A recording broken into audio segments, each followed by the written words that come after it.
நம்ம போட்டு இன்றைக்கி தவளடிக்கு வர வைக்கலான்னு சொல்லிட்டு ஒரு டெலன்பர் புழுங்கலரிசியும் அதே டெலன்பர் அளவுக்கு கடலைப்பருப்பும் எடுத்துக்கணும்.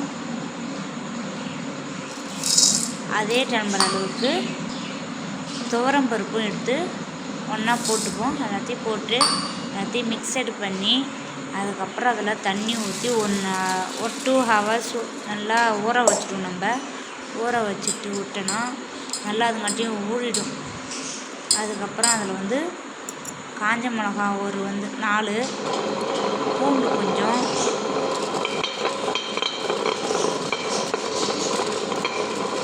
எல்லாத்தையும் சேர்த்து அது கூட இது கொஞ்சம் மையட்டன்னு விட்டு அது கூட அந்த அரிசியை திரும்பி போட்டு நல்லா மைய அரைச்சிக்கலாம். நம்ம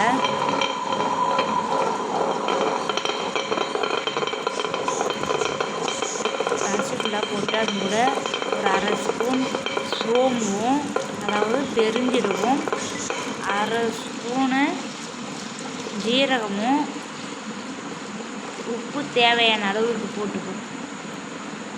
போட்டு நல்லா மைய வச்சு இது வச்சுப்போம். அதுக்கு நம்ம தாளிப்பு போடுவோம்.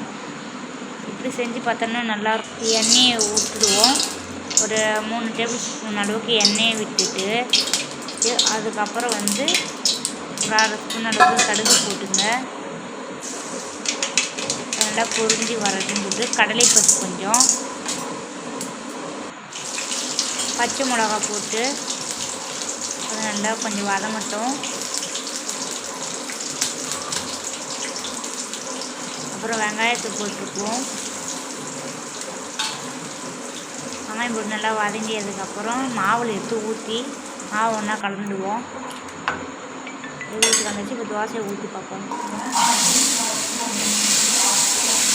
சூப்பரான வாங்கி தோசை ரெடி ஆகிடுச்சு. நல்லா சுற்றி எண்ணெயை ஊற்றி முறுன்னு திருப்பி போட்டு எடுப்போம்.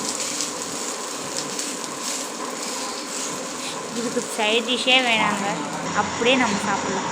ஏன்னா இதிலே இப்போ தேவையான அளவு காரம் எல்லாம் சேர்த்தாச்சு. அப்படியே நம்ம சாப்பிட்டுக்கலாம். யாரும் சட்னி சாம்பார் எதுவும் வேணும்னு அவசியம் இல்லை. நல்லாயிருக்கும். பார்த்தீங்களா?